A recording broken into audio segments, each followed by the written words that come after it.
Namaskar. The chapter of today's discourse is Ideation and Meditation from the book Yoga Psychology. The topic of today's discourse is spiritual progress and knowledge. With spiritual progress, the mind grows in magnitude. The mind increases its periphery until it finally merges in the supreme entity. Spiritual aspirant's mind grows in magnitude.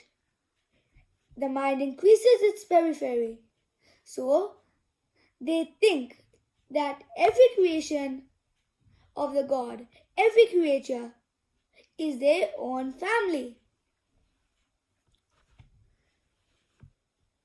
But unlike normal people who think that their blood relations are only their own family. So what's the difference between a spiritual aspirant and a normal person? Spiritual aspirants have broad periphery, when normal people have limited periphery. This is the difference between a spiritual aspirant and a normal person. So let's move on. What is the meaning of faculty and thinking?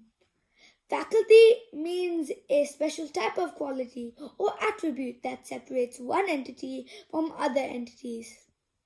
So basically, the meaning of faculty is a quality that separates human beings from all other entities.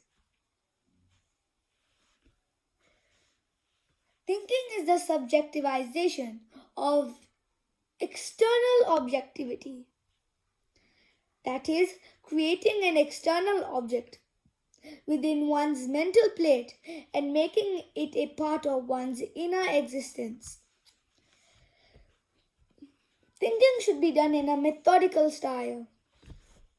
For example, try to imagine an elephant of African or Indian variety.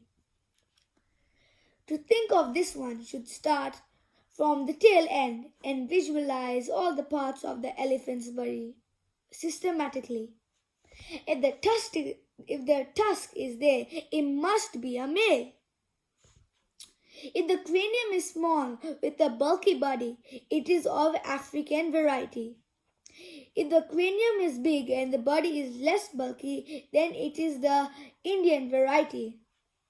Thinking as per a method is called methodical thinking. Knowledge should be imparted in this methodical way. It should not be imparted in a galloping style, because the gaps created by imparting education in such a manner will destroy intellectual continuity. So when you are learning a new thing, you should do it step by step, basics to advance. So when you go to school, there should be spiritual practices of their own religion, yoga, some moral stories, and as you all know, academic studies. If you just focus on academic studies, your physical and spiritual growth will hamper. And due to this, it will destroy your intellectual continuity. And then you won't be able to do your academic studies. So it is important to look after your mental, spiritual, and physical growth. Namaskar.